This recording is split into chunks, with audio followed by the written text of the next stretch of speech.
കേരളത്തിലെ ഏറ്റവും മികച്ച ഇഗ്നോ കോച്ചിംഗ് പ്ലാറ്റ്ഫോമായ ലേൺവൈസ് അവതരിപ്പിക്കുന്ന IGNOU focus 3.0. Learnwise academic research ടീമിന്റെ നേതൃത്വത്തിൽ IGNOU previous question paper ultimate analysis 3.0 IGNOU degree PG പ്രോഗ്രാമുകളുടെ മുൻകാല ചോദ്യ പേപ്പറുകൾ മെഷീൻ ലേണിംഗ് അൽഗരിതങ്ങൾ ഉപയോഗപ്പെടുത്തി വളരെ കോംപ്രിഹെൻസീവായ രീതിയിൽ അനലൈസ് ചെയ്തുകൊണ്ട് നിങ്ങളുടെ മുൻപിലേക്ക് എത്തിക്കുന്നു. ഇഗ്നോ ഫോക്കസിന്റെ ഭാഗമായുള്ള മുൻകാല ചോദ്യ പേപ്പറുകളുടെ ഡീറ്റെയിൽഡ് അനാലിസിസും അതുപോലെ തന്നെ പ്രഡിക്റ്റീവ് ക്വസ്റ്റ്യൻസിന്റെ മോഡൽ ആൻസേഴ്സും അടങ്ങിയ PDF ഫയലുകൾ ലേൺവൈസിന്റെ ആപ്പിൽ അതാത് കോഴ്സുകളിൽ ലഭ്യമാണ്. ലേൺവൈസിന്റെ പ്രോഗ്രാമുകളെ കുറിച്ച് കൂടുതൽ അറിയാൻ ഈ വീഡിയോയ്ക്ക് താഴെയുള്ള ഡിസ്ക്രിപ്ഷൻ ബോക്സ് സന്ദർശിക്കുക. നമ്മളുമായിട്ട് കോൺടാക്ട് ചെയ്യാനുള്ള വാട്സ്ആപ്പ് നമ്പർ അടക്കം നമ്മൾ അവിടെ കൊടുത്തിട്ടുണ്ട്. അത് നോട്ട് ഡൗൺ ചെയ്യുക. 7592939616 എന്നതാണ് ആ number. So all the best for your upcoming IGNO exams.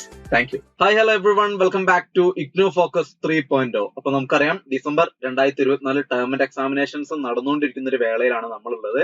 അപ്പോൾ ഡിഗ്രി സബ്ജക്റ്റുകൾ അല്ലെങ്കിൽ ഡിഗ്രി കോഴ്സുകളിലെല്ലാം തന്നെ വളരെ കോമൺ ആയിട്ട് കണ്ടുവരുന്ന ഒരു കോമൺ പേപ്പർ ആണ് എൻവയോൺമെന്റൽ സ്റ്റഡീസ് എന്ന് പറയുന്നത്. BEVAE 181 എന്നുള്ളതാണ് കോഴ്സിന്റെ കോഡ്. അപ്പോ ഈ ഒരു സബ്ജക്റ്റിന്റെ ക്വസ്റ്റ്യൻ പേപ്പർ അൾട്ടിമേറ്റ് അനാലിസിസുമായിട്ടാണ് ഈ വീഡിയോയിലൂടെ നമ്മൾ വന്നിട്ടുള്ളത്. ഇതിനുശേഷം പ്രഡിക്റ്റീവ് ക്വസ്റ്റ്യൻ പേപ്പർ അതിന്റെ ആൻസർ കേസ് അടങ്ങിയിട്ടുള്ള വീഡിയോ ഇതിന് തൊട്ട് പുറകെ നമ്മൾ ചെയ്യുന്നതായിരിക്കും. സോ നമുക്ക് അധികം വൈകാതെ തന്നെ നമ്മുടെ വീഡിയോയിലേക്ക് കടക്കാം. അപ്പോൾ വളരെ ബേസിക് ആയിട്ട് പറയുകയാണെങ്കിൽ നമുക്കറിയാം എൻവയോൺമെന്റ് സ്റ്റഡീസ് എന്ന് പറയുന്ന ഈ ഒരു സബ്ജക്റ്റുമായിട്ട് ബന്ധപ്പെട്ട് എക്സാം എന്ന് വരുമ്പോൾ 50 മാർക്കിന് 50 ചോദ്യങ്ങളുള്ള MCQ ടൈപ്പ് ക്വസ്റ്റ്യൻ പേപ്പർ ആണ് നമ്മൾ കാണാറുള്ളത്. അപ്പൊ ഇത്തവണയും ഒരു മാറ്റവുമില്ല, 50 ചോദ്യങ്ങൾ അടങ്ങിയ MCQ ക്വസ്റ്റ്യൻസ് ആണ് ഉണ്ടാവുക. അപ്പൊ ഇവിടെ നമ്മൾ പ്രധാനമായിട്ട് ശ്രദ്ധിക്കാൻ പോകുന്നത് ഏതൊക്കെ ബ്ലോക്കിനാണ്, ഏതൊക്കെ യൂണിറ്റിനാണ്, അതിലുള്ള ഏതൊക്കെ ടോപ്പിക്കുകൾക്കാണ് കൂടുതൽ ഇമ്പോർട്ടൻസ് കൊടുക്കേണ്ടത്, ഏത് ടോപ്പിക്കിൽ നിന്നാണ് ഏറ്റവും കൂടുതൽ ചോദ്യങ്ങൾ വരാറുള്ളത്, അതിന്റെ ഒരുപാട് പിക്ചർ റെപ്രസെന്റേഷൻസ്, അതിൽ പൈ ചാർട്ട്, ബാർ ഗ്രാഫ് എല്ലാം ഉപയോഗപ്പെടുത്തി നിങ്ങൾക്ക് മനസ്സിലാവുന്ന രീതിയിൽ തന്നെ, എളുപ്പത്തിൽ മനസ്സിലാക്കാൻ പറ്റുന്ന രീതിയിൽ തന്നെ നമ്മൾ ഈ ഒരു PPT ഇവിടെ തയ്യാറാക്കിയിട്ടുണ്ട്. അപ്പൊ നിങ്ങൾക്ക് എല്ലാവർക്കും വളരെ സിമ്പിളായി മനസ്സിലാവുന്ന രീതിയിൽ എക്സ്പ്ലെയിൻ ചെയ്യാനാണ് ഞാൻ വന്നിട്ടുള്ളത്. സോ ആദ്യം തന്നെ നമുക്ക് ഒബ്ജക്റ്റീവ്സ് ആൻഡ് അപ്രോച്ചിലേക്ക് കടക്കാം. അപ്പൊ നോക്കുകയാണെങ്കിൽ bridge the gap between syllabus and exam. അപ്പൊ നമുക്ക് എക്സാമിനും നമ്മുടെ സിലബസും തമ്മിൽ ഒരു ഗ്യാപ്പ് ഉണ്ടാക്കിയെടുക്കണം എന്നുള്ളതാണ് പറയുന്നത്. Because it provide a structured approach to mapping syllabus topics to exam patterns. അതായത് നമ്മുടെ സിലബസിലുള്ള ടോപ്പിക്കുകളെല്ലാം തന്നെ എക്സാം പാറ്റേണിലേക്ക് നമുക്ക് കൺവേർട്ട് ചെയ്യാൻ അല്ലെങ്കിൽ അത് കൃത്യമായിട്ട് മനസ്സിലാക്കി എടുക്കാനുള്ള ഒരു സൗകര്യത്തിന് ഇത് നമ്മളെ ഹെൽപ്പ് ചെയ്യുന്നു എന്നാണ് പറയുന്നത്. പിന്നെ എൻഹാൻസ് എക്സാം പ്രിപ്പയർനെസ്, അതായത് എക്സാമിന് വേണ്ടിയിട്ട് നമുക്ക് പ്രിപ്പയർ ചെയ്യാൻ വേണ്ടിയിട്ട് ഇത്തരത്തിലുള്ള കാര്യങ്ങളൊക്കെ തന്നെ അതിൽ പ്രധാനപ്പെട്ട ക്വസ്റ്റ്യൻസ് ഏതൊക്കെയാണ്, റിപ്പീറ്റഡ് ആയി വരുന്ന ക്വസ്റ്റ്യൻസ്, ടോപ്പിക് പ്രോബബിലിറ്റീസ്, അതുപോലെ കീ ഏരിയാസ് ഏതൊക്കെയാണ് എന്നുള്ളതൊക്കെ തന്നെ ഫോക്കസ് ചെയ്തുകൊണ്ടാണ് നമ്മളിത് പൂർത്തിയാക്കിയിട്ടുള്ളത്. അപ്പൊ 3 നോക്കാം. ബൂസ്റ്റ് കോൺഫിഡൻസ് വിത്ത് പ്രൊഡക്റ്റീവ് ടൂൾസ്. അതായത് പ്രൊഡക്റ്റീവ് ടൂൾസ് വെച്ചിട്ട് നമുക്ക് ഒരു കോൺഫിഡൻസ് ഇൻക്രീസ് ചെയ്യാം. നമുക്ക് എക്സാം കൂടുതൽ ഒരു ഉന്മേഷത്തോടെ, കൂടുതൽ ഒരു കോൺഫിഡൻസോട് കൂടി, കൂടുതൽ പഠിച്ചുകൊണ്ട് നമുക്ക് ഫേസ് ചെയ്യാൻ പറ്റും എന്നുള്ളതാണ് അതിന്റെ പ്രത്യേകത. അതിനുവേണ്ടി നമുക്ക് mock question papers, previous question papers ഒക്കെ തന്നെ ഉപയോഗപ്പെടുത്തിക്കൊണ്ട് പഠിക്കാൻ സാധിക്കും എന്നുള്ളതാണ്. പിന്നെ foster A data driven study strategy. Okay, ഇതില് എന്താണ്, leverage insights from previous question papers and syllabus breakdowns to prioritize high impact topics. അതായത് ഓരോ ടോപ്പിക്, അതായത് ഓരോ ബ്ലോക്കിലെ യൂണിറ്റിനകത്ത് വരുന്ന ടോപ്പിക്കുകളിൽ ഇമ്പോർട്ടൻസ് കൊടുത്തുണ്ട്. ഹൈ പ്രയോറിറ്റി ഏതാണ്, ലോ പ്രോബിലിറ്റി ഉള്ളത് ഏതാണ് എന്നൊക്കെ കൃത്യമായിട്ട് നമുക്ക് ഡിവൈഡ് ചെയ്തുകൊണ്ട് ഏറ്റവും ഹൈ പ്രോബിലിറ്റി ഉള്ളതിന് കൂടുതൽ സമയം കൊടുത്ത്, കൂടുതൽ ഇമ്പോർട്ടൻസ് കൊടുത്ത് പഠിക്കുകയും ലോ പ്രോബിലിറ്റി ഉള്ളതിനെ ഒഴിവാക്കാതെ തന്നെ അതിനും ഒരു നിശ്ചിത സമയം കൊടുത്ത് നമ്മൾ പഠിച്ചു മുന്നോട്ട് പോകുക എന്നുള്ള ഒരു സ്ട്രക്ചേർഡ് മെത്തേഡിലേക്ക് നമുക്ക് എക്സാമിന് വേണ്ടി പ്രിപ്പയർ ചെയ്യാൻ സാധിക്കും എന്നുള്ളതാണ് ഇത്തരത്തിലുള്ള അൾട്ടിമേറ്റ് അനാലിസിസിലൂടെ നമ്മൾ ഉദ്ദേശിക്കുന്നത്. ഓക്കെ, ഇനി ഡോക്യുമെന്റ് സ്ട്രക്ചറിലേക്ക് വരുമ്പോൾ നമുക്കറിയാം set the stage by, introduction നോക്കുക, set the stage by outlining the guides, purpose and methodology എന്ന് പറയുന്നുണ്ട്. Syllabus mapping by blocks, units and topics with exam relevance, അത് നമ്മൾ നേരത്തെ ഡിസ്കസ് ചെയ്തു. പിന്നെ കോംപ്രഹെൻസീവ് എക്സാം പാറ്റേൺ അനാലിസിസ്, അതിൽ break down question formats and topic distribution trends. അതായത് പലതരം ക്വസ്റ്റ്യൻ ഫോർമാറ്റ്സ് ഉണ്ട്. അത് ഫാക്ച്വൽ ബേസ്ഡ് ആയിട്ടുള്ളതുണ്ട്, അതുപോലെ എന്താണ് ഡെഫിനിഷൻ ബേസ്ഡ് ആയിട്ടുള്ള ക്വസ്റ്റ്യൻസ് ഉണ്ട്, match the following type questions വരാറുണ്ട്. ഇതിനൊക്കെ തന്നെ ഉൾപ്പെടുത്തിക്കൊണ്ടുള്ളത് നമുക്ക് കൃത്യമായിട്ട് മനസ്സിലാവും. അതുപോലെ എന്താണ് help students understanding the exam dynamics എന്നുള്ളതാണ്. അപ്പൊ ഇത്തരത്തിൽ നമ്മൾ പ്രീവിയസ് ക്വസ്റ്റ്യൻ പേപ്പേഴ്സ് അല്ലെങ്കിൽ ഒരു മോക്ക് ക്വസ്റ്റ്യൻ പേപ്പേഴ്സ് ഒക്കെ തന്നെ ഉപയോഗപ്പെടുത്തി എക്സാമിന് വേണ്ടി പ്രിപ്പയർ ചെയ്യുമ്പോൾ നമുക്ക് ടൈം മാനേജ്മെന്റും അറിയാൻ സാധിക്കും, അല്ലെങ്കിൽ ഒരു ടൈം മാനേജ്മെന്റിലേക്ക് നമുക്ക് എത്താൻ സാധിക്കും എന്നുള്ളത് കൂടി ഇതിന്റെ കൂടെ കൂട്ടിച്ചേർക്കേണ്ട കാര്യമാണ്. 4th പോയിന്റ് നോക്കുക, repeated questions analysis by blocks, units and topics. നേരത്തെ പറഞ്ഞ തന്നെ റിപ്പീറ്റഡ് ആയിട്ട് മുൻപ് വന്ന എക്സാംസിലൊക്കെ തന്നെ റിപ്പീറ്റഡ് ആയി വന്നിട്ടുള്ള ടോപ്പിക്കുകൾ അല്ലെങ്കിൽ ക്വസ്റ്റ്യൻസ് ഏതാണ് തുടങ്ങിയവയൊക്കെ തന്നെ നമ്മൾ ഇവിടെ പരിശോധിക്കുന്നതാണ്. Okay, topic probability and prediction analysis. നമ്മൾ നേരത്തെ പറഞ്ഞതുപോലെ തന്നെ ഹൈ പ്രോബബിലിറ്റി ഉള്ളത് ഏത്, ലോ പ്രോബബിലിറ്റി ഉള്ളത്, മീഡിയം പ്രോബബിലിറ്റി ഉള്ളതിനെ കൃത്യമായിട്ട് നമ്മൾ ഡിവൈഡ് ചെയ്യുന്നു. അതിന്റെ അടിസ്ഥാനത്തിൽ നമ്മൾ പ്രെഡിക്റ്റ് ചെയ്യാണ് ഈ ഒരു ടോപ്പിക്കിൽ നിന്ന് ഇത്തരത്തിലുള്ള ക്വസ്റ്റ്യൻസ് ആയിരിക്കാം വരാമെന്നുള്ളത് നമ്മൾ പ്രെഡിക്റ്റ് ചെയ്ത് മുന്നോട്ട് പോകുന്നു. ഓക്കെ, അത് ഏറെക്കുറെ ശരിയാവുന്ന രീതിയിൽ തന്നെ ആയിരിക്കും. പിന്നെ predictive question paper for December term and examination 2024 അടുത്ത ഒരു വീഡിയോയിലേക്ക് വേണ്ടി നമ്മൾ മാറ്റി വെച്ചതാണ് ഒരു പ്രെഡിക്റ്റീവ് ക്വസ്റ്റ്യൻ പേപ്പർ. അതായത് ഈ 2024 ഡിസംബർ ടേം ആൻഡ് എക്സാമിനേഷനിൽ ഏകദേശം വരാൻ സാധ്യതയുള്ള മാക്സിമം സാധ്യതയുള്ള ഒരു ക്വസ്റ്റ്യൻ പേപ്പർ നമ്മൾ പ്രിപ്പയർ ചെയ്യുന്നത് നമ്മുടെ ടീമിന്റെ എക്സ്പേർട്സിന്റെ സഹായത്തോടു കൂടി ആ ക്വസ്റ്റ്യൻ പേപ്പറും അതിന്റെ ആൻസർ കീസും ഒക്കെ തന്നെ നമ്മൾ ഡിസ്കസ് ചെയ്യുന്നതായിരിക്കും. അതാണ് 6-7 പോയിന്റുകൾ പറഞ്ഞിട്ടുള്ളത്. അതിനുവേണ്ടി നമ്മൾ മറ്റൊരു വീഡിയോ തന്നെ ഡീറ്റെയിൽ ആയിട്ട് ചെയ്യുന്നതായിരിക്കും. Next, A data driven study tool എന്ന് പറയുന്നുണ്ട്. അതിൽ ഹിസ്റ്റോറിക്കൽ ക്വസ്റ്റ്യൻ പേപ്പേഴ്സ് എന്നുള്ള ഒരു പോയിന്റ് കാണാം. അതായത് മുൻകാല ചോദ്യ പേപ്പറുകൾ എടുത്തുകൊണ്ട് അതിൽ നിന്ന് കൂടുതൽ ഇമ്പോർട്ടൻസ് ഉള്ള ബ്ലോക്കുകൾ ഏതാണ്, യൂണിറ്റ് ഏതാണ്, ടോപ്പിക്കുകൾ ഏതാണ്, ക്വസ്റ്റ്യൻസ് എങ്ങനെ ഉള്ളതായിരിക്കും തുടങ്ങിയ കാര്യങ്ങൾ. അതുപോലെ സിലബസ് മാപ്പിംഗ് നമ്മൾ പറഞ്ഞു. Comprehensive alignment of course blocks and units with exam relevance. അതായത് ഏത് ബ്ലോക്കിനാണ് കൂടുതൽ റെലവൻസ് അല്ലെങ്കിൽ ഇമ്പോർട്ടൻസ് ഉള്ള, എത്ര പെർസെന്റേജ് ഓളം ക്വസ്റ്റ്യൻസ് അല്ലെങ്കിൽ എത്ര പെർസെന്റേജോളം മാർക്കുകൾ ഈ ഒരു പെർട്ടിക്കുലർ ബ്ലോക്കിൽ നിന്ന് അല്ലെങ്കിൽ യൂണിറ്റിൽ നിന്ന് വരാറുണ്ട് തുടങ്ങിയ രീതിയിൽ ഡിവൈഡ് ചെയ്യുന്നു. പ്രെഡിക്റ്റീവ് അനലിറ്റിക്സ്, അതായത് മുൻകാല ചോദ്യ പേപ്പർ എടുത്തുകൊണ്ട് നമ്മൾ പ്രെഡിക്റ്റ് ചെയ്യാണ്. അതായത് ഇനി വരാൻ പോകുന്ന എക്സാമിന് ഈ ഇന്ന ടോപ്പിക്കുകളിൽ നിന്ന് ഇന്ന രീതിയിലുള്ള ചോദ്യങ്ങൾക്കാണ് സാധ്യത കൂടുതൽ തുടങ്ങിയ കാര്യങ്ങളാണ്. നമ്മൾ പറഞ്ഞ കാര്യം തന്നെയാണ് റിപ്പീറ്റ് ചെയ്യുന്നത് എങ്കിൽ പോലും നിങ്ങൾ കൃത്യമായിട്ട് മനസ്സിലാക്കേണ്ടതുണ്ട്. നമ്മൾ സിസ്റ്റമാറ്റിക് ആയിട്ട് വേണം ഇത് പഠിക്കാൻ അല്ലെങ്കിൽ ഇതിന് പ്രിപ്പയർ ചെയ്യാൻ. എങ്കിൽ മാത്രമാണ് നമുക്ക് എക്സാമിന് ശരിയായ ഉത്തരങ്ങൾ നമുക്ക് എഴുതാനും സാധിക്കുകയുള്ളൂ. അതുപോലെ തന്നെ നമുക്ക് ടൈം മാനേജ് ചെയ്ത് വളരെ എഫക്റ്റീവായ രീതിയിൽ മുന്നോട്ട് പോകാനും സാധിക്കുകയുള്ളൂ എന്ന് കൂടി മനസ്സിലാക്കുക. The unique relevance of PEVA 181. Okay, അപ്പൊ അതിൽ പ്രധാനമായിട്ട് നമുക്കറിയാം എൻവയോൺമെന്റിനെ കുറിച്ചുള്ള പഠനമാണ്. അതുപോലെ തന്നെ അതിന്റെ എന്തൊക്കെ പ്രശ്നങ്ങൾ നേരിടുന്നുണ്ട്, എന്തൊക്കെ ഗ്രോത്ത് വരുന്നുണ്ട്, എന്തൊക്കെ മാറ്റങ്ങൾ സംഭവിക്കുന്നുണ്ട്, എന്തൊക്കെ ഗുണങ്ങൾ, ദോഷങ്ങൾ, അതുപോലെ തന്നെ എന്തെങ്കിലും പ്രശ്നങ്ങൾ ഉണ്ടെങ്കിൽ അതിനെങ്ങനെ നമുക്ക് മറികടക്കാം എന്നുള്ള സൊല്യൂഷൻസ്, അതുപോലെ ഒരുപാട് കേസ് സ്റ്റഡീസ്, എക്സാമ്പിൾസ് തുടങ്ങിയ കാര്യങ്ങളൊക്കെ തന്നെ ഉപയോഗപ്പെടുത്തി കറണ്ട് റെലവൻസ് കൂടി ഉൾപ്പെടുത്തിക്കൊണ്ട് നമുക്ക് ഇതിനെ പഠിക്കാനും ഒരുപാട് രീതിയിൽ നമുക്ക് നമ്മുടെ സൊസൈറ്റീനെ പഠിക്കാൻ കൂടെ ഈ ഒരു സബ്ജക്ട് നമ്മളെ സഹായിക്കുന്നു എന്നുള്ളത് കൂടെയാണ് എനിക്കിവിടെ കൂട്ടിച്ചേർക്കാനുള്ളത്.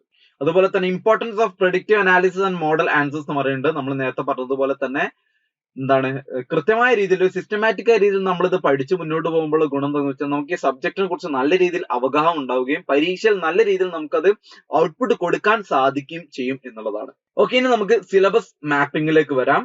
അപ്പോ ഇവിടെ നമ്മൾ ഈ ഒരു സ്ലൈഡിൽ നമ്മൾ കാണുന്നത് ബ്ലോക്ക് 1-ലുള്ള യൂണിറ്റുകളുടെ ഒക്കെ തന്നെ അതിന്റെ ഒക്കെ തന്നെ ടോപ്പിക്കുകൾ നമ്മൾ ഡിവൈഡ് ചെയ്തുകൊണ്ട് അതിന്റെ എക്സാം റെലവൻസ് നോക്കുകയാണ്. എത്രത്തോളം ഇമ്പോർട്ടൻസ് കൊടുക്കണം, ഹൈ ആണോ, മീഡിയം ആണോ, ലോ ആണോ, അതുപോലെ അതിന്റെ ഫ്രീക്വൻസി എത്രയാണ് തുടങ്ങിയ കാര്യങ്ങളാണ്. അപ്പൊ ബ്ലോക്ക് 1-ലെ ഒരു യൂണിറ്റ് 1-ൽ പെടുന്ന ഒരു ടോപ്പിക്കാണ് കോൺസെപ്റ്റ് ഓഫ് എൻവയോൺമെന്റ് എന്ന് പറയുന്നത്.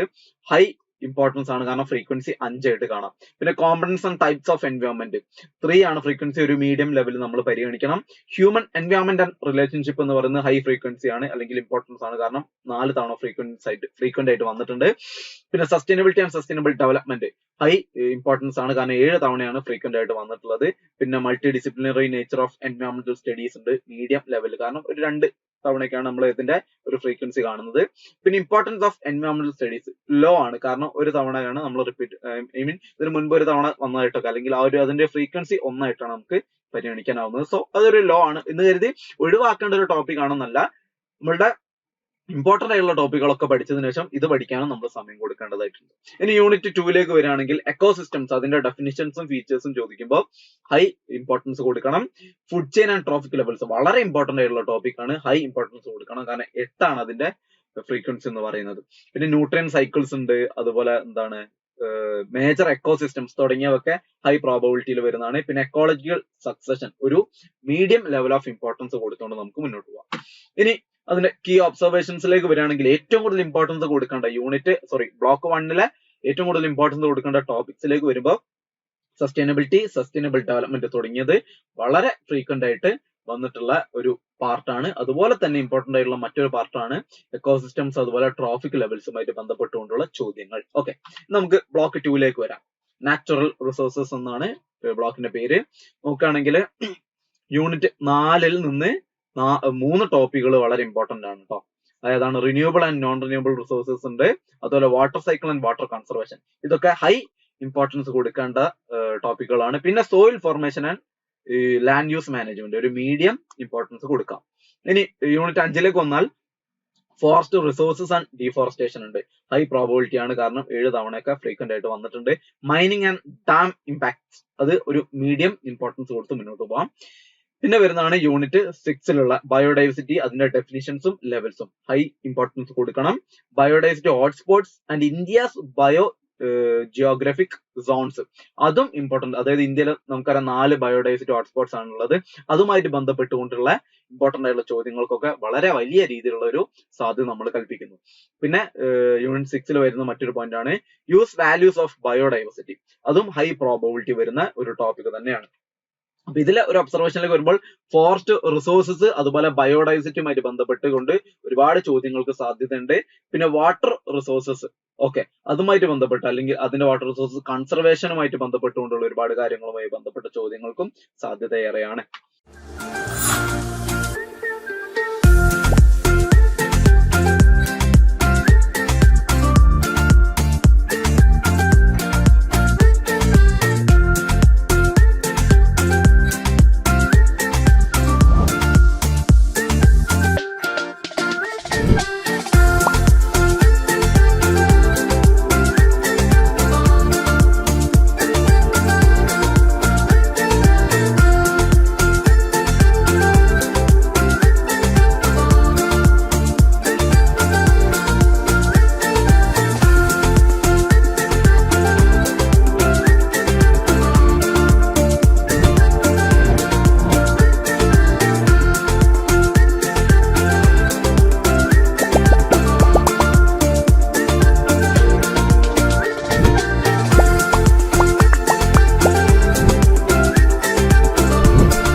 ഇനി നമുക്ക് ബ്ലോക്ക് 3ലേക്ക് വരാം.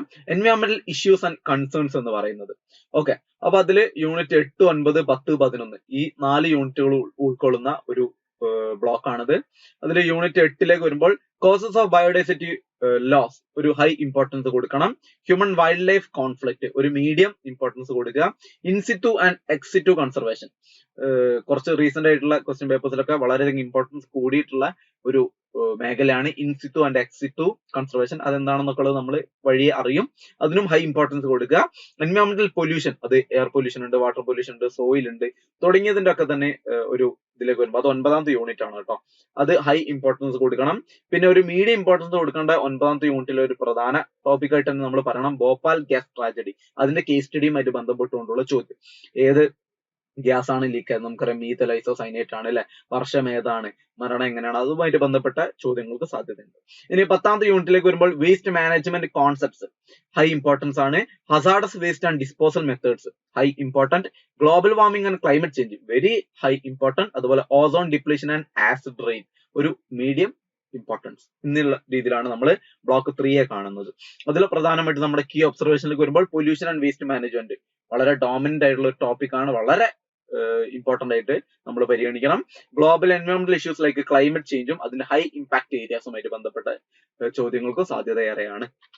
ഇനി നമ്മുടെ അവസാന ബ്ലോക്ക് ആയിട്ടുള്ള block 4 protecting our environment policies and practices.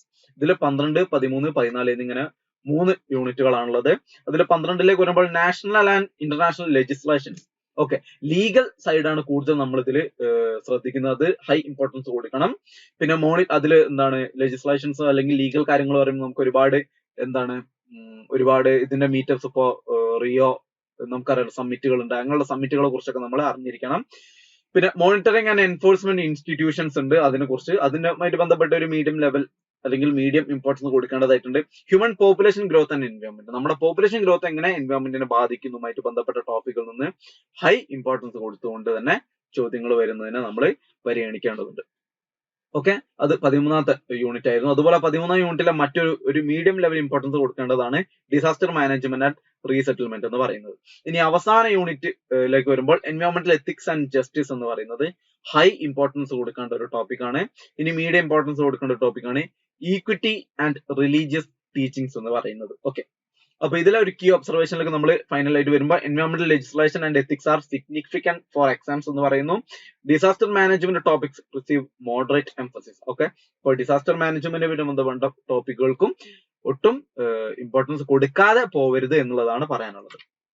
Okay, ഇനി നമുക്ക് ഇതിന്റെ വിഷ്വൽ ഇൻഡിക്കേഷനിലേക്ക് വരാം. ഓക്കെ, അതിൽ നോക്കാം, ഹൈ ഇമ്പോർട്ടൻസ് ഉള്ള ടോപ്പിക്കുകൾക്ക് റെഡ് കളർ ആയിരിക്കും, medium importance yellow, low importance green എന്നീ ലെവലിലാണ് പോകുന്നത്. ഓക്കെ, തൊട്ടടുത്ത ഇമേജിലാണ് അത് വരിക. അപ്പൊ ഇതിൽ നമ്മൾ ഇതിന്റെ ഒരു ബാർ ഗ്രാഫിലൂടെ ഒരു ഗ്രാഫിക്കൽ റെപ്രസെന്റേഷൻ ഇതുവരെ നമ്മൾ ഡിസ്കസ് ചെയ്ത കാര്യങ്ങൾ ഏതൊക്കെ ബ്ലോക്കിനാണ് ഏറ്റവും കൂടുതൽ ഇമ്പോർട്ടൻസ് ഉള്ളത് എന്നീ രീതിയിലാണ് കാണുന്നത്. ഓക്കെ, നമ്പർ ഓഫ് ക്വസ്റ്റ്യൻസ് ആണ് ഇവിടെ പ്രധാനമായിട്ടും. അത് ബ്ലോക്ക് 1ൽ നിന്ന് നമ്മൾ എന്താണ് ഏകദേശം എക്സ്പെക്ട് ചെയ്യുന്ന ഒരു പെർസെന്റേജ് എന്ന് പറയുന്നത് ഒരു 40-45 ആണ്. ബ്ലോക്ക് 2ൽ നമ്മൾ 50% കാണുന്നുണ്ട്. ഓക്കെ, സോറി 50 ഏകദേശം അത്ര വരുന്നുണ്ട്. ബ്ലോക്ക് 3ലേക്ക് വരുമ്പോൾ 60 കാണുന്നുണ്ട്. ബ്ലോക്ക് 4ലേക്ക് വരുമ്പോൾ ഇതുപോലെ തന്നെ എന്താണ് ഒരു 40 അടുത്താണ് നമുക്ക് കാണാൻ സാധിക്കുന്നത്. ഓക്കെ, നമ്പർ ഓഫ് ക്വസ്റ്റ്യൻസ് എന്ന് പറയുന്നത്. അപ്പോൾ ഇത്തരത്തിൽ ഇതിൽ നിന്ന് എന്താണ് പ്രധാനപ്പെട്ട 50 ചോദ്യങ്ങളായിരിക്കും എന്തായാലും നമുക്ക് ഫേസ് ചെയ്യാനുണ്ടാവുക എക്സാമിന്. ഓക്കെ, അപ്പോൾ നേരത്തെ പറഞ്ഞതുപോലെ തന്നെ എന്താണ് ഇവിടെ പൈ ചാർട്ട് റെപ്രസെന്റേഷൻ ആണ്. ഇനി ബാർ ഗ്രാഫ് കഴിഞ്ഞിന് പൈ ചാർട്ട് റെപ്രസെന്റേഷനോടെ നമ്മൾ വരുമ്പോൾ നോക്കുക, ഹൈ പ്രയോറിറ്റി ടോപ്പിക്സ് 65% നമുക്ക് കാണാൻ സാധിക്കുന്നത്. ഓക്കെ, ഹൈ പ്രയോറിറ്റി ടോപ്പിക്സ് ഏതൊക്കെയാണെന്നുള്ളത് നമ്മൾ തൊട്ട് മുൻപ് ഡിസ്കസ് ചെയ്ത് കഴിഞ്ഞു. അപ്പോൾ അതിനെല്ലാത്തിനും പരിഗണിക്കുമ്പോൾ ക്വസ്റ്റ്യൻ പേപ്പറിന്റെ 65% ഹൈ പ്രയോറിറ്റി ക്വസ്റ്റ്യൻസ് ആണ്. നമ്മൾ നേരത്തെ ഈ 4 ബ്ലോക്കുകളിലൂടെ ഡിവൈഡ് ചെയ്ത് സംസാരിച്ചു. ഇനി medium priority topics 25%, low priority topics 10% നമ്മൾ എക്സ്പെക്ട് ചെയ്യുന്നത്. ഓക്കെ, അപ്പൊ ഇൻ കൺക്ലൂഷൻ നമ്മൾ ഇത്ര നേരം പറഞ്ഞ കാര്യങ്ങൾ തന്നെയാണ് പറയാനുള്ളത്. പുതുതായിട്ടൊന്നും ആഡ് ഓൺ ചെയ്യാനില്ല. ശ്രദ്ധിക്കേണ്ട ടോപ്പിക്സ് ആണ് ഹൈ ഇമ്പോർട്ടന്റ് ടോപ്പിക്സ്. ഞാൻ ഒന്നുകൂടി പറയാം, സസ്റ്റൈനബിലിറ്റി, എക്കോസിസ്റ്റംസ്, ബയോഡൈവേഴ്സിറ്റി, പൊല്യൂഷൻസ് തുടങ്ങിയവ. ഓക്കെ, ഇനി കോംപ്രഹെൻസീവ് എക്സാം പാറ്റേൺ അനാലിസിസ് എന്നുള്ള ഒരു കാര്യത്തിലേക്കാണ് നമ്മൾ വരുന്നത്.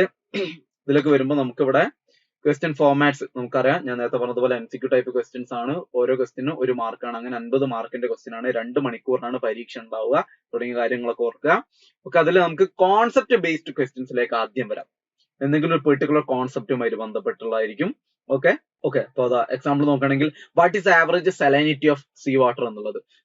ഓക്കെ, അപ്പൊ സീ വാട്ടറിന്റെ ആവറേജ് സലൈനിറ്റി എത്ര എന്നുള്ള ഒരു ചോദ്യം, അത് എത്രയാണ് ടോട്ടൽ ഇപ്പോ ഒരു 10ൽ എത്രയാണ് അല്ലെങ്കിൽ 5ൽ എത്രയാണ് എന്നുള്ളതായിരിക്കും ഒരു ചോദ്യം. അപ്പൊ അതിന്റെ ശതമാനങ്ങൾ അവിടെ കൊടുത്തിട്ടുണ്ട്, അതിൽ നിന്ന് റൈറ്റ് ആൻസർ നമ്മൾ എടുക്കുക എന്നുള്ളതാണ്. ഓക്കെ, ഇനി ആപ്ലിക്കേഷൻ ബേസ്ഡ് ക്വസ്റ്റ്യൻസ് ഉണ്ട്. അത് നോക്കുകയാണെങ്കിൽ എന്താണ് റിയൽ വേൾഡ് സിനാരിയോസുമായി ബന്ധപ്പെട്ടുകൊണ്ടുള്ള നോളജ് അപ്ലൈ ചെയ്തുകൊണ്ട് such as identifying pollution sources or conservation techniques എന്ന് പറയുന്നുണ്ട്. എക്സാമ്പിൾ പറയുമ്പോൾ നിങ്ങൾക്ക് കുറച്ചുകൂടി വ്യക്തമാവും. Which of the following is a non point source of pollution? 4 options ഒന്നുണ്ടാവും. അതിൽ ഒരു നോൺ പോയിന്റ് സോഴ്സ് ഓഫ് പൊല്യൂഷന്റെ സോഴ്സുകൾ തന്നെയാണ് 4 ഓപ്ഷൻസും.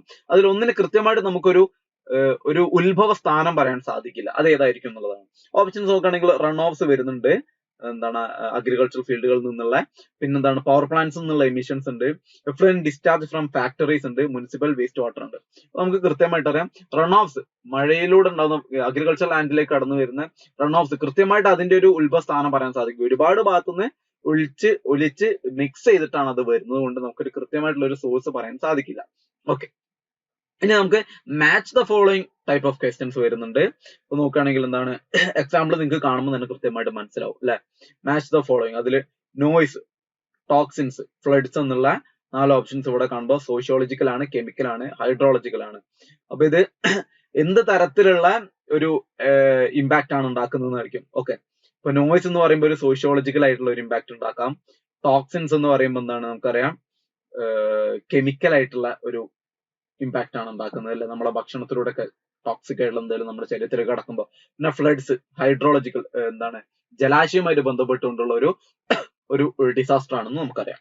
ഓക്കെ, അടുത്താണ് പ്രോബ്ലം സോൾവിംഗ് ക്വസ്റ്റ്യൻസ്. ഓക്കെ, അപ്പൊ അതിൽ നിന്നാണ് assess critical thinking by requiring students to deduce solutions or outcomes based on എൻവയോൺമെന്റൽ പ്രോബ്ലംസ് എന്നുള്ളതാണ്. എക്സാമ്പിൾ പറയുമ്പോൾ വീണ്ടും വ്യക്തമാവും. What is the best method for disposing of hospital waste. അപ്പൊ നമുക്കൊരു ഒരു പ്രോബ്ലം വരണം. അപ്പൊ എന്താണ്, അല്ലെങ്കിൽ ആ പ്രോബ്ലം ആയിട്ട് ബേസ് ചെയ്യുന്നുണ്ട്. നമുക്ക് ഹോസ്പിറ്റൽ വേസ്റ്റ് ഉണ്ടെങ്കിൽ നമുക്ക് അതിനെ എങ്ങനെ കൃത്യമായിട്ട് ശാസ്ത്രീയപരമായ രീതിയിൽ എൻവയോൺമെന്റിന് ഒന്നും തന്നെ ബുദ്ധിമുട്ടില്ലാതെ എങ്ങനെ നമുക്ക് അതിനെ സംസ്കരിക്കാം എന്നുള്ളതാണ്. ഹോസ്പിറ്റൽ വേസ്റ്റ് എന്ന് പറയുമ്പോൾ നമുക്കറിയാം ഇവിടെ 4 ഓപ്ഷൻസ് ചോദിക്കുന്നുണ്ട്. റീസൈക്കിൾ ചെയ്യാം എന്നുള്ളത്, ലാൻഡ് ഫിൽ അതായത് മണ്ണിട്ട് മൂടുന്നതുമായിട്ട് ബന്ധപ്പെട്ട്, ഡംപിങ് അറ്റ് സീ കടലിൽ കൊണ്ടുപോയി തള്ളുന്നത്, ഇൻസിനറേഷൻ ദഹിപ്പിച്ച് കളയുന്നത്. ഹോസ്പിറ്റൽ വേസ്റ്റ് ഒക്കെ പറഞ്ഞാല് വേസ്റ്റ് ആണ് വളരെ മാരകമാണ്. നമുക്കത് റിപ്പീറ്റഡ് ആയി ഉപയോഗിക്കാൻ ഒന്നും തന്നെ പറ്റില്ല. നമുക്ക് എന്താണ് കടലിൽ അങ്ങനത്തെ ഉള്ള സ്ഥലത്ത് കൊണ്ടുപോയിട്ട് വളരെ വലിയൊരു പൊല്യൂട്ടന്റ് ആയി മാറും. അതുകൊണ്ട് ദഹിപ്പിച്ച് കളയുന്നതാണ് ഏറ്റവും ബെസ്റ്റ് മെത്തേഡ്. സോ ഇവിടെ ഇതിന്റെ റൈറ്റ് ആൻസർ ഇൻസിനറേഷൻ ആണ് വരുന്നത്. ഓക്കെ, ഇനി ഫാക്ച്വൽ ക്വസ്റ്റ്യൻസ് ഉണ്ട്. Okay, fact based questions. അതിപ്പോ എന്താണ്, വൈൽഡ് ലൈഫ് പ്രൊട്ടക്ഷൻ ആക്ട് ഇന്ത്യയിൽ എന്താണ് വന്നത് ഏത് വർഷമാണ് എന്നുള്ള ചോദ്യം. അപ്പൊ ആ വർഷം കൃത്യമായിട്ട് നമുക്ക് അറിയാമെങ്കിൽ ഓപ്ഷൻസ് നിന്ന് കൃത്യമായിട്ട് വർഷം ഡേറ്റും എടുത്ത് ഉത്തരം എഴുതുക. ഓക്കെ,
ഇനി എന്താണ് block and unit coverage trends എന്ന് പറയുന്ന മറ്റൊരു പാർട്ടാണ്.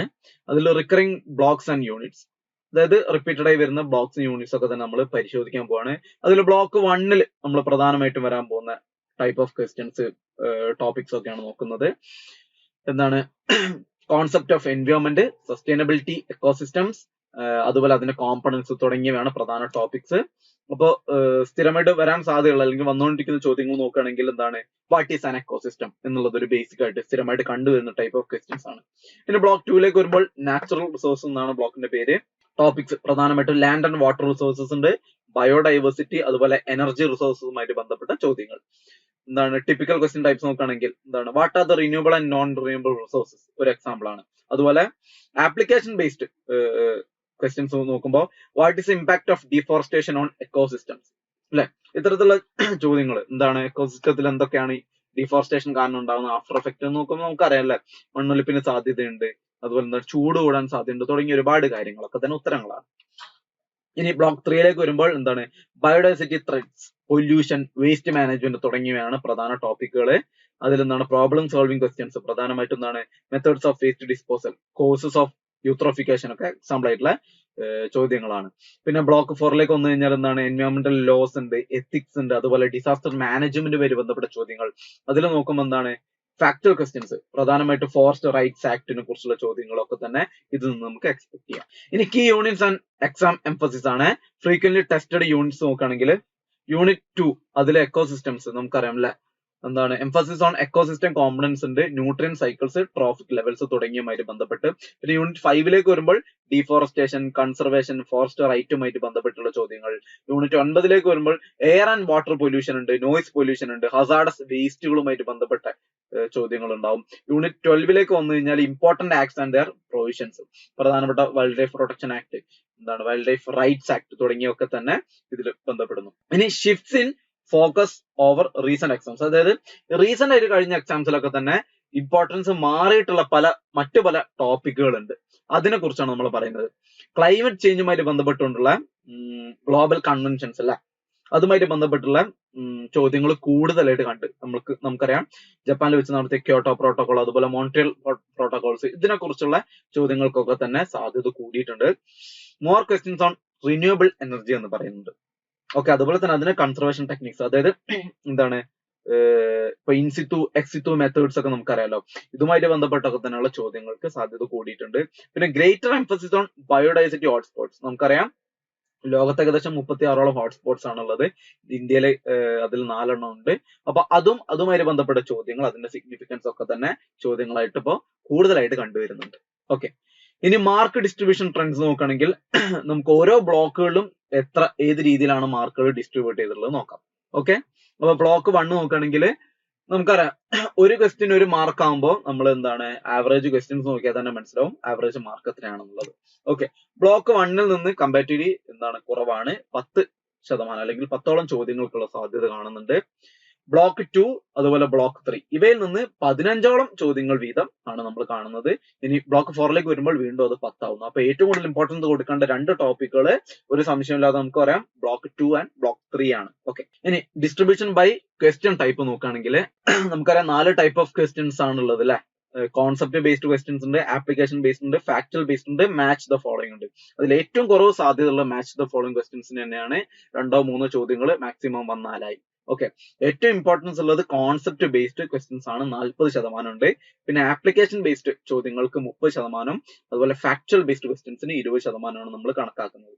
ഓക്കെ, അപ്പൊ നോട്ടബിൾ ഒബ്സർവേഷൻസിലേക്ക് വരുമ്പോൾ കൺസിസ്റ്റൻസി നോക്കുകയാണെങ്കിൽ മാർക്ക് ഡിസ്ട്രിബ്യൂഷൻ അത്യാവശ്യം കൺസിസ്റ്റന്റ് ആയിട്ടാണ് പോകുന്നത്. ഓൾ ബ്ലോക്സിലേക്കും ഏകദേശം ഈക്വൽ ആയിട്ടുള്ള വെയിറ്റേജ് തന്നെയാണ് നമ്മൾ പരിഗണിക്കുന്നത്. ഓക്കെ, ഇനി വേരിയേഷൻസ് നോക്കുകയാണെങ്കിൽ number of questions on climate change and renewable energy increase ആയിട്ടുണ്ട്, reflecting current global priorities. Okay, അപ്പൊ കുറച്ചും കൂടി എന്താണ് നമുക്ക് ഈ റീസെന്റ് ആയിട്ടുള്ള ഗ്ലോബൽ അല്ലെങ്കിൽ എന്താണ് നാഷണൽ ലെവൽ ആയിട്ടുള്ള ഈ എൻവയോൺമെന്റൽ സിനാരിയോസ് ഒക്കെ അറിഞ്ഞിരിക്കുന്ന ഒരുപാട് നമ്മളെ എക്സാമിന് കൃത്യമായിട്ട് ഉത്തരം എഴുതാൻ ഹെൽപ്പ് ചെയ്തേക്കാം. ഓക്കെ, ഇനി ബാലൻസിലേക്ക് വരുമ്പോൾ equal balance is maintained between theoretical and application oriented questions. Theoretical ക്വസ്റ്റ്യൻസിനും ആപ്ലിക്കേഷൻ ഓറിയന്റഡ് ക്വസ്റ്റ്യൻസിനും ഒരേ ബാലൻസ് കൊടുത്തുകൊണ്ടുള്ള രീതിയിലുള്ള ക്വസ്റ്റ്യൻ പേപ്പേഴ്സിനാണ് നമ്മൾ കൂടുതൽ എക്സ്പെക്ട് ചെയ്യുന്നത്. ഓക്കെ, ഇനി വിഷ്വൽ റെപ്രസെന്റേഷനിലേക്ക് വരുമ്പോൾ mark distribution by block. Okay, ഓരോ ബ്ലോക്കിൽ എങ്ങനെയാണ് മാർക്ക് ഡിസ്ട്രിബ്യൂട്ട് ചെയ്യുന്നുള്ള വിഷ്വൽ റെപ്രസെന്റേഷനിലേക്ക് നമ്മൾ വരും. Trends over time. Okay, line ഗ്രാഫിലൂടെ എങ്ങനെയാണ് ഓരോ ടോപ്പിക്കുകളിലും ഇമ്പോർട്ടൻസ് കൂടിയത് കുറഞ്ഞത് തുടങ്ങിയ കാര്യങ്ങളൊക്കെ തന്നെ നമ്മൾ അറിയാൻ പോവുകയാണ്. ഓക്കെ, അപ്പൊ ബ്ലോക്ക് വൈസ് ആയിട്ട് മാർക്ക് ഡിസ്ട്രിബ്യൂഷൻ ആണ് നമ്മൾ ആദ്യം നോക്കുന്നത്. പെർസെന്റേജിലാണ്. ഇവിടെ ലെഫ്റ്റ് സൈഡിൽ കാണുന്നതൊക്കെ പെർസെന്റേജ് ഓഫ് ടോട്ടൽ മാർക്സ് ആണ്. അതിൽ എന്താണ് നമുക്കറിയാം ബ്ലോക്ക് 1ഉം ബ്ലോക്ക് 2ഉം 20% ആണ് നമ്മൾ ഒരു ഇമ്പോർട്ടൻസ് കാണുന്നത്. കമ്പാരിറ്റീവ്ലി കുറവായിട്ടുള്ള ഇമ്പോർട്ടൻസ് കുറഞ്ഞ 2 ബ്ലോക്സ് ആണ്. ബ്ലോക്ക് 2 ആൻഡ് ബ്ലോക്ക് 3 ആണ് ഏറ്റവും കൂടുതൽ ഇമ്പോർട്ടൻസ് ഉള്ളത്. 30% ഇമ്പോർട്ടൻസ് ഉള്ള 2 ടോപ്പിക്സ് ആണ്, ബ്ലോക്സ് ആണ്. അപ്പൊ ഏറ്റവും കൂടുതൽ നമ്മൾ ശ്രദ്ധ കൊടുക്കേണ്ട 2 ടോപ്പിക്സ് എന്ന് പറയുന്നത് അല്ലെങ്കിൽ ബ്ലോക്സ് എന്ന് പറയുന്നത് ബ്ലോക്ക് 2, ബ്ലോക്ക് 3 ആണ്. അതിനുള്ളിലുള്ള യൂണിറ്റ്സിനും ടോപ്പിക്സിനുമാണ്. ഇനി നമുക്ക് trends in question topics over time നോക്കാം. ഓക്കെ, അപ്പൊ അത് ഓരോ വർഷം 2019 മുതൽ 2023 വരെയുള്ള ക്വസ്റ്റ്യൻ പേപ്പേഴ്സ് എടുത്തുകൊണ്ടാണ് നമ്മൾ ഇതിന്റെ പെർസെന്റേജ് ഓഫ് ക്വസ്റ്റ്യൻസ് കണക്കാക്കുന്നത്. അതിൽ ക്ലൈമറ്റ് ചേഞ്ച് എന്ന് പറയുന്ന ടോപ്പിക് യെല്ലോ കളറിലുള്ളത് അപ്പൊ നോക്കുക 10% ആയിരുന്നു ഉണ്ടായിരുന്നെങ്കിൽ ഏറ്റവും കൂടുതൽ മുകളിലേക്ക് അത് പോയിട്ടുണ്ട്. ഇപ്പൊ എത്രയാണ് ആയിട്ടുള്ളത്? ക്ലൈമറ്റ് ചേഞ്ച് 20% ഉയരുന്നതാണ് നമ്മൾ കണ്ടിട്ടുള്ളത്. ഈ second renewable energy orange line, അതും 2019 അപേക്ഷിച്ച് നോക്കുമ്പോൾ 8% നിന്നും 15% ഉയരുന്ന കാഴ്ചയാണ് നമുക്ക് കാണാൻ സാധിക്കുന്നത്. സോ ഇമ്പോർട്ടൻസ് കൊടുക്കേണ്ട 2 ടോപ്പിക്സ് ആണ് ക്ലൈമറ്റ് ചേഞ്ചും റിന്യൂവബിൾ എനർജിയും. കൂടുതൽ ഇമ്പോർട്ടൻസ് കൊടുത്താൽ നല്ലതാണ്.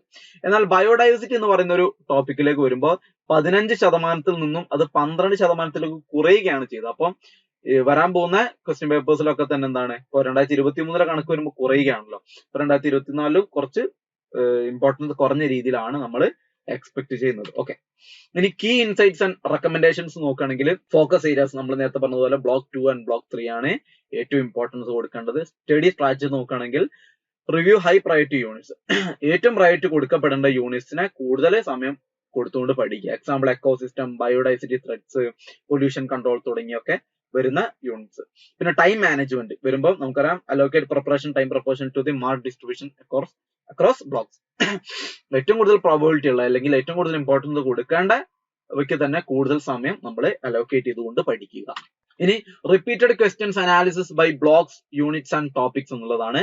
ഇവിടെ this section identifies recurring questions from the past IGNOU term and examination question papers for environmental studies. The analysis is organized by blocks units and topics providing A frequency count and strategic recommendation for students. അതായത് ബ്ലോക്കിന്റെയും യൂണിറ്റിന്റെ അതിലുള്ള ടോപ്പിക്സിന്റെ frequency കൃത്യമായിട്ട് പഠിച്ചുകൊണ്ട് നമ്മുടെ സ്റ്റുഡൻസിന് ഏത് രീതിയിൽ പഠിക്കണം, ഏത് ടോപ്പിക്സിന് ഇമ്പോർട്ടൻസ് കൊടുക്കണം എന്നുള്ള റെക്കമെൻഡേഷൻ ആണ് നമ്മൾ ഈ ഒരു പാർട്ടിലൂടെ ഉദ്ദേശിക്കുന്നത്. ഓക്കെ, അപ്പൊ അതിൽ പോയിന്റ് 1 ആണ് റിക്കറിംഗ് ക്വസ്റ്റ്യൻസ്, അതായത് റിപ്പീറ്റഡ് ആയി വരുന്ന ക്വസ്റ്റ്യൻസിനെയാണ് നമ്മൾ ആദ്യം തന്നെ കാണാൻ പോകുന്നത്. ബ്ലോക്ക് 1ലേക്ക് വരുമ്പോൾ നമ്മുടെ ബ്ലോക്ക് 1ലെ യൂണിറ്റ് 1ൽ വരുന്ന പ്രധാനപ്പെട്ട ചോദ്യങ്ങളാണ് വാട്ട് ഈസ് സസ്റ്റൈനബിൾ ഡെവലപ്മെന്റ് എന്നുള്ളത്. 5 തവണ അപ്പിയർ ചെയ്തിട്ടുണ്ട്. Okay, definition and principle as per our common future. Our common future എന്ന് പറയുന്ന ബുക്കുമായിട്ട് അടിസ്ഥാനപ്പെടുത്തിക്കൊണ്ടാണ് ഇത് വരുന്നത്. അപ്പൊ അതിലാണ് ആദ്യമായിട്ട് സസ്റ്റൈനബിൾ ഡെവലപ്മെന്റ് എന്നുള്ള ടെർമിനോളജി ആദ്യമായിട്ട് വന്നിട്ടുള്ളത്, നമുക്കറിയാം. പിന്നെ what is the primary component of the hydrological cycle. Hydrological സൈക്കിളുമായിട്ട് ബന്ധപ്പെട്ട ഒരു ചോദ്യമാണ്, 4 തവണ അപ്പിയർഡ് ആയിട്ടുണ്ട്. സൂര്യന്റെ റോൾ എന്താണ്, വാട്ടർ സൈക്കിൾ എങ്ങനെയാണ് അതിന്റെ ഒരു പരിപാടി തുടങ്ങിയ കാര്യങ്ങളാണ് അതിൽ വരുന്നത്.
യൂണിറ്റ് 2ലേക്ക് വന്നു കഴിഞ്ഞാല് എന്താണ് എക്കോസിസ്റ്റം, 4 തവണ വന്നിട്ടുണ്ട്. എന്താണ് അബയോട്ടിക് ഫാക്ടേഴ്സ്, അതിന്റെ ഡെഫിനിഷനും കോമ്പണൻസുമായിട്ട് ബന്ധപ്പെടുത്തിക്കൊണ്ടുള്ളതാണ്. വാട്ട് ആർ ട്രോഫിക് ലെവൽസ് എന്നുള്ള ചോദ്യം 3 തവണ റിപ്പീറ്റഡ് വന്നിട്ടുണ്ട്. അത് നമുക്കറിയാം എന്താണ് അതിന്റെ ഒരു പിരമിഡ് അല്ലെ, ഫുഡ് ചെയിൻ, അതിന്റെ എന്താണ് ട്രോഫിക് പിരമിഡ് നമുക്കറിയാം. പ്രൊഡ്യൂസേഴ്സ്, കൺസ്യൂമേഴ്സ്, അങ്ങനെ എന്താ ഡീകമ്പോസേഴ്സ് തുടങ്ങിയ ഒരുപാട് ഗ്രൂപ്പ് അതിൽ വരുന്നുണ്ട്. പിന്നെ ബ്ലോക്ക് 2ലേക്ക് നമ്മൾ കടക്കുമ്പോൾ അതിൽ യൂണിറ്റ് 4ലേക്ക് നോക്കുകയാണെങ്കിൽ what percentage of fresh water is accessible for human use. Okay, 4 തവണ വന്നിട്ടുണ്ട്. വളരെയധികം സാധ്യതയുള്ള ഒരു ചോദ്യമാണ്. ഭൂമിയിൽ എത്ര ശതമാനം വെള്ളമുണ്ട്, അല്ലെങ്കിൽ എത്ര ശതമാനം ഫ്രഷ് വാട്ടർ ഉണ്ട്, എത്ര ശതമാനം നമ്മൾ മനുഷ്യർക്ക് ആക്സസിബിൾ ആണ് തുടങ്ങിയ ചോദ്യങ്ങൾ. അപ്പൊ ഉത്തരം എന്ന് പറയുന്നത് 1%. ഏകദേശം 2.53% മാത്രമേ ഫ്രഷ് വാട്ടർ ഉള്ളൂ. അതിൽ മനുഷ്യന് ആക്സസിബിൾ ആയിട്ടുള്ളത് 1% മാത്രമാണെന്ന് പറയുന്നുണ്ട്. അപ്പൊ ഫ്രീക്വന്റ് ആയിട്ട് ഒരു 4 തവണയൊക്കെ അപ്പിയർഡ് ആയിട്ടുള്ള ക്വസ്റ്റ്യൻസ് ആണ്. അടുത്ത ചോദ്യം, what is impact of deforestation on ecosystems. 3 തവണ വന്നിട്ടുണ്ട്. നമുക്കറിയാം soil erosion, biodiversity loss, climate change എല്ലാത്തിനും അത് കാരണമാവുന്നുണ്ട്. യൂണിറ്റ് 5ലേക്ക് വരുമ്പോൾ what are the causes of deforestation. ഡീഫോറസ്റ്റേഷന് കാരണമാകുന്നത് എന്തൊക്കെയാണെന്ന് കേട്ടോ, സോറി മാറിപ്പോയി. മൈനിങ്, അഗ്രികൾച്ചർ, ഷിഫ്റ്റിംഗ്, കൾട്ടിവേഷൻ ഒക്കെ അതിന് കാരണമാവും. പിന്നെ വാട്ട് ആർ ബയോഡൈവേഴ്സിറ്റി ഹോട്ട്സ്പോട്ട്സ്. എങ്ങനെയാണ് ബയോഡൈവേഴ്സിറ്റി ഹോട്ട്സ്പോട്ട്സിനെ നമ്മൾ തരംതിരിക്കുന്നത്, എത്ര ഉണ്ട്. ഓക്കെ, 6 തവണ വന്നിട്ടുണ്ട്. ഇന്ത്യയിൽ മറന്നുകൊണ്ട 4 എണ്ണമാണുള്ളത്. വെസ്റ്റേൺ ഗട്ട്സ്, ഹിമാലയാസ്, ഓക്കെ, അങ്ങനെ നമ്മുടെ Andaman Nicobar areas, Indo Burma region ഒക്കെയാണ് വരുന്നത്. ഇനി ബ്ലോക്ക് 3ലേക്ക് കടക്കുമ്പോൾ what is A main pollutant responsible for ozone depletion. നമുക്കറിയാലോ ഫ്ലോറോ കാർബൺസ് ആണ്. 4 തവണ അപ്പിയർഡ് ആയിട്ടുള്ള ചോദ്യമാണ്. പിന്നെ വാട്ട് ഈസ് യൂത്രോഫിക്കേഷൻ. അതിൽ വരുമ്പോൾ നമുക്കറിയാം നൈട്രജനും ഫോസ്ഫറസും വാട്ടർ ബോഡിയിൽ കൂടുമ്പോൾ ഉണ്ടാകുന്ന ഒരു പ്രതിഭാസമാണ്. 5 തവണ റിപ്പീറ്റഡ് ആയിട്ട് അല്ലെങ്കിൽ അപ്പിയർഡ് ആയിട്ടുണ്ട്. യൂണിറ്റ് 11ലേക്ക് വരുമ്പോൾ what is A Kyoto protocol. Kyoto protocol എന്ന് പറഞ്ഞു കഴിഞ്ഞാൽ എന്താണ്, 4 തവണ വന്നിട്ടുണ്ട്. ഗ്രീൻ ഹൗസ് ഗ്യാസ് എമിഷൻസുമായിട്ട് ബന്ധപ്പെട്ടുകൊണ്ടുള്ള ഒരു സമ്മിറ്റ് ആയിരുന്നു എന്നുള്ളത് കൂടി മനസ്സിലാക്കുക. ഓക്കെ, ഇനി ബ്ലോക്ക് 4 ലാസ്റ്റ് ബ്ലോക്ക് ആണ്. അതിൽ യൂണിറ്റ് 12 ഉള്ള പ്രധാനപ്പെട്ട ചോദ്യമാണ് when was the wild life protection act enacted. അതിന് കൃത്യമായിട്ടുള്ള ഡേറ്റും ഒക്കെ തന്നെ നമ്മൾ അറിഞ്ഞിരിക്കുന്നത് ഇമ്പോർട്ടന്റ് ആണ്. 4 തവണ അപ്പിയർഡ് ആയിട്ടുണ്ട്. പിന്നെ what does article 48A of Indian constitution mandate. എന്താണ് ഇന്ത്യൻ കോൺസ്റ്റിറ്റ്യൂഷനിൽ ആർട്ടിക്കിൾ 48A പറയുന്നത്. ഓക്കെ, എൻവയോൺമെന്റൽ പ്രൊട്ടക്ഷനിലെ സ്റ്റേറ്റിന്റെ, രാജ്യത്തിന്റെ റെസ്പോൺസിബിലിറ്റി എന്താണ് തുടങ്ങിയതുമായിട്ട് ബന്ധപ്പെട്ടതാണ്. 3 തവണ അപ്പിയർഡ് ആയിട്ടുള്ള ഒരു ചോദ്യമാണ്. ഓക്കെ അല്ലെ. ഇനി നമുക്ക് marks allocation for recurring topics നോക്കാം. ഓക്കെ, അപ്പൊ അത് ഏത് ബ്ലോക്കിലെ ഏത് യൂണിറ്റിലെ ഏത് ടോപ്പിക് ആണ് എന്നുള്ള രീതിയിലാണ് നമ്മൾ നോക്കുന്നത്. ഓക്കെ, സസ്റ്റൈനബിൾ ഡെവലപ്മെന്റ് നമുക്കറിയാം ബ്ലോക്ക് 1 യൂണിറ്റ് 1 ബന്ധപ്പെട്ടതാണ്. ആവറേജ് മാർക്ക് 5 ആണ് നമ്മൾ എക്സ്പെക്ട് ചെയ്യുന്നത്. ഓക്കെ, ആവറേജ് മാർക്ക് എന്ന് പറയുമ്പോൾ ആവറേജ് ക്വസ്റ്റ്യൻ തന്നെയാണ്, കാരണം നമ്പർ ഓഫ് ക്വസ്റ്റ്യൻ എത്രയാണോ അത് തന്നെയാണ് നമ്പർ ഓഫ് മാർക്ക് എന്ന് പറയുന്നത്. പിന്നെ ecosystems components and trophic levels block 1 unit 2 ആണ്. ആവറേജ് മാർക്ക് 4 ആണ്. ബയോഡൈവേഴ്സിറ്റി ഹോട്ട്സ്പോട്ട്സ് ബ്ലോക്ക് 2 യൂണിറ്റ് 5 ആയിട്ട് ബന്ധപ്പെട്ടതാണ്, 6 ആണ് average mark. Causes and impacts of deforestation block 2 unit 5 5 വരുന്നു. Ozone depletion and CFCs block 3 unit 9 ആണ്, 4 ആണ് ആവറേജ് മാർക്ക്. യൂത്രോഫിക്കേഷൻ ബ്ലോക്ക് 3 യൂണിറ്റ് 9 തന്നെയാണ്, 5 ആണ് average mark. Kyoto protocol block 3 unit 11 4 ആണ് average mark. Wild life protection act block 4 unit 12 average mark is 4. ഇനി trends and patterns in recurring questions നോക്കാം. അതായത് repeated ആയി വരുന്ന ടോപ്പിക്സ് അല്ലെങ്കിൽ ക്വസ്റ്റ്യൻസിന്റെ ഒരു ട്രെൻഡും അതിന്റെ ഒരു പാറ്റേൺ എന്താണ് നമ്മൾ മനസ്സിലാക്കി കഴിഞ്ഞാൽ കൃത്യമായിട്ട് നമുക്ക് എക്സാം ക്രാക്ക് ചെയ്യാൻ സാധിക്കും. കീ ഒബ്സർവേഷൻസ് നമ്മുടെ ഒബ്സർവേഷൻസ് ആണ് നമ്മൾ പറയുന്നത്. ഹൈ ഫ്രീക്വൻസി ഏരിയാസ് എന്ന് പറയുന്നത് sustainability, ecosystems, biodiversity hotspots, pollution, ഇതൊക്കെ തന്നെ ഈ തരത്തിലുള്ള ടോപ്പിക്കുകളിൽ നിന്ന് കൂടുതൽ ചോദ്യങ്ങൾക്കുള്ള സാധ്യത കാണുന്നു. ബ്ലോക്ക് 2 ആൻഡ് ബ്ലോക്ക് 3 വളരെ ഇമ്പോർട്ടന്റ് ആണ്. ഏറ്റവും കൂടുതൽ ക്വസ്റ്റ്യൻസ് ഈ രണ്ട് ബ്ലോക്കുകളിൽ നിന്നാണ്. ഇനി രണ്ടാമത്തതാണ് ഷിഫ്റ്റ് ഇൻ ഫോക്കസ് എന്ന് പറയുന്നത്. ഓക്കെ, ക്ലൈമറ്റ് ചേഞ്ച് അതുപോലെ റിന്യൂവബിൾ എനർജിയുമായിട്ട് ബന്ധപ്പെട്ടിട്ടുള്ള ടോപ്പിക്കുകളിൽ നിന്ന് ചോദ്യങ്ങൾ കൂടുകയാണ് ചെയ്യുന്നത് ഓരോ വർഷവും. പിന്നെ question on legislation and policy, okay, last ബ്ലോക്കുമായിട്ട് ബന്ധപ്പെട്ടതാണ്. Wildlife protection act, Kyoto Protocol, ഇത്തരത്തിലുള്ള ഇപ്പൊ Kyoto Protocol, wildlife protection ആക്ടുമായിട്ട് ബന്ധപ്പെട്ട ചോദ്യങ്ങളൊക്കെ തന്നെ കൺസിസ്റ്റന്റ് ആയിട്ട് കാണാം. പിന്നെ കോൺസെപ്റ്റ് ബേസ്ഡ് ഫോക്കസ് എന്ന് പറയുന്ന മൂന്നാമത്തെ പോയിന്റിലേക്ക് വരുമ്പോൾ questions primarily test understanding of basic concepts and there applications. ഇപ്പൊ പ്രധാനമായിട്ടും ഡിഫോറസ്റ്റേഷൻ ഇമ്പാക്ട്സ്, യൂത്രോഫിക്കേഷന്റെ കാരണങ്ങൾ തുടങ്ങിയ കാര്യങ്ങളൊക്കെയാണ് അതിൽ പ്രധാനമായിട്ടും പറയുന്നത്. ഇനി recommendations for high frequency areas ആണ്. അപ്പം ഇവിടെ ഏതൊക്കെ ബ്ലോക്കിനും ഏതൊക്കെ യൂണിറ്റിനും കൂടുതൽ പ്രയോറിറ്റി കൊടുക്കണം എന്നുള്ളതാണ് പറയുന്നത്. ബ്ലോക്ക് 1 യൂണിറ്റ് 1 നോക്കുമ്പോൾ സസ്റ്റൈനബിലിറ്റിന്റെ പ്രിൻസിപ്പിൾസും അതിന്റെ ഡെഫിനിഷനും ഒക്കെ തന്നെ അറിഞ്ഞിരിക്കണം. റിലേഷൻഷിപ്പ് ബിറ്റ്വീൻ ഹ്യൂമൻ ആക്ടിവിറ്റീസും എൻവയോൺമെന്റ് എന്താണെന്നുള്ളത് അറിഞ്ഞിരിക്കുക. ഇതാണ് ബ്ലോക്ക് 1 യൂണിറ്റ് 1 നിന്ന് നമ്മൾ പ്രധാനമായിട്ടും പഠിക്കേണ്ടത്. ഇനി ബ്ലോക്ക് 2 യൂണിറ്റ് 5 വരുമ്പോൾ ബയോഡൈവേഴ്സിറ്റി ഹോട്ട്സ്പോട്ട്സിനെ കുറിച്ച് അറിഞ്ഞിരിക്കുക, ഡീഫോറസ്റ്റേഷന്റെ കാരണങ്ങള്, കൺസർവേഷൻ സ്ട്രാറ്റജീസിനെ കുറിച്ച് അറിഞ്ഞിരിക്കുക. പിന്നെ അതുപോലെ തന്നെ എംഫസൈസ് ഇന്ത്യ സ്പെസിഫിക് എക്സാമ്പിൾസ്. അപ്പൊ ഇന്ത്യ കൂടുതൽ ഉൾപ്പെടുത്തിക്കൊണ്ട് അല്ലെങ്കിൽ ഇന്ത്യയുമായിട്ട് ബന്ധപ്പെടുത്തിക്കൊണ്ടുള്ള എക്സാമ്പിൾസ് നമ്മൾ അറിഞ്ഞിരിക്കുന്ന നല്ലതാണ്. ഇപ്പൊ വെസ്റ്റേൺ ഗട്ട്സ്, ഹിമാലയസ് ഒക്കെ തന്നെ ഇന്ത്യൻ ബയോഡൈവേഴ്സിറ്റി ഹോട്ട്സ്പോട്ട്സ് ആണ്. അതുപോലെ ബ്ലോക്ക് 3 യൂണിറ്റ് 9 പൊല്യൂഷനുമായിട്ട് ബന്ധപ്പെട്ടതാണ്. ടൈപ്സ് ഓഫ് പൊല്യൂഷൻസ് ഏതാണ്, അതിന്റെ കാരണങ്ങൾ എന്താണ്, അതുപോലെ യൂത്രോഫിക്കേഷൻ, ഓസോൺ ലെയർ ഡിപ്ലീഷൻ എന്നിവയൊക്കെ അറിഞ്ഞിരിക്കുക. ബ്ലോക്ക് 4 യൂണിറ്റ് 12 നമുക്ക് വരാം. മെമ്മറൈസ് കീ ആക്ട്സ് ആണ് പറയുന്നത്. വൈൽഡ് ലൈഫ് പ്രൊട്ടക്ഷൻ ആക്ട് ഉണ്ട്, അതുപോലെ കോൺസ്റ്റിറ്റ്യൂഷണൽ പ്രൊവിഷൻ ആക്ട് ഉണ്ട്, വൈൽഡ് ലൈഫ് റൈറ്റ് ആക്ട് ഉണ്ട്, തുടങ്ങിയവയൊക്കെ തന്നെ അറിഞ്ഞിരിക്കുക. അതെന്താണെന്നും അത് ഏത് വർഷമാണ് ഇംപ്ലിമെന്റ് ചെയ്തതും തുടങ്ങിയ കാര്യങ്ങൾ അറിഞ്ഞിരിക്കണം. ഇനി നമുക്ക് സ്ട്രാറ്റജിക് സ്റ്റഡി ടിപ്സ് നോക്കാം.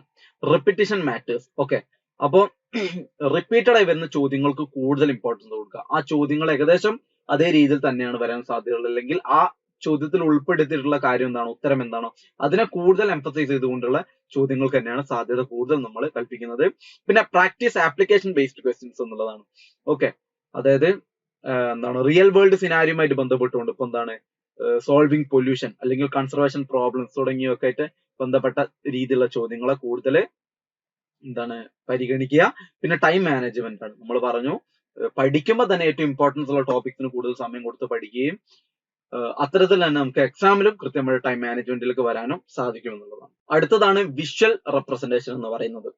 ഓക്കെ, അപ്പൊ നമ്മൾ ബാർ ചാർട്ടൊക്കെ ഉപയോഗിച്ചിട്ട് ഇത് ഡിസ്കസ് ചെയ്യാൻ പോവുകയാണ്. അപ്പൊ ഇതിൽ നോക്കുക, ബ്ലോക്കും അതുപോലെ തന്നെ റിക്കറിംഗ് ക്വസ്റ്റ്യൻസും ആയിട്ട് രണ്ട് രീതിയിലാണ് പെർസെന്റേജ് കണക്കിൽ ഡിവൈഡ് ചെയ്തിട്ടുള്ളത്. അപ്പൊ ബ്ലോക്ക് 1 നോക്കുമ്പോൾ 20% recurring questions, block 2 35, block 3 30, block 4 15 എന്നിങ്ങനെ.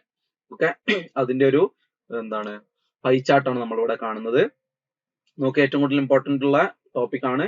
35% ഉള്ള ബ്ലോക്ക് 2, പിന്നെ ബ്ലോക്ക് 3 രണ്ടാമത് ഇമ്പോർട്ടൻസ് വരുന്നു, മൂന്നാമത് ബ്ലോക്ക് 1ഉം നാലാമത് ബ്ലോക്ക് 4ഉം ആണ്. ഓക്കെ, അപ്പൊ അതുമായി ബന്ധപ്പെട്ട കാര്യങ്ങൾ തന്നെയാണ് ഇവിടെ വീണ്ടും കൊടുത്തിട്ടുള്ളത്, നമ്മൾ സ്കിപ്പ് ചെയ്യാണ്. അടുത്ത topic probability and prediction analysis എന്ന് പറയുന്നതാണ്. ഓക്കെ, ഇനി പ്രോബബിലിറ്റി റേറ്റിംഗ്സ് ഫോർ ടോപ്പിക്സ് നമുക്ക് നോക്കാം. അതിൽ ബ്ലോക്ക് 1 യൂണിറ്റ് 1 വരുമ്പോൾ concept of sustainability and sustainable development high probability ഉള്ള ഒരു ടോപ്പിക് ആണ്. Okay, what is sustainable development തുടങ്ങിയ രീതിയിലൊക്കെ വളരെ ബേസിക് ആയിട്ടാണ് ചോദ്യങ്ങൾ വരിക. വളരെ ഫ്രീക്വന്റ് ആയിട്ടുള്ള ഒരു ചോദ്യമാണ്. പിന്നെ components and types of environment ഒരു മീഡിയം പ്രോബബിലിറ്റി ആണ്. ഓക്കെ, അതിൽ ബയോട്ടിക് ആൻഡ് എബയോട്ടിക് കോമ്പണൻസുമായി ബന്ധപ്പെട്ടുള്ള ചോദ്യങ്ങൾക്കാണ് കൂടുതൽ സാധ്യത.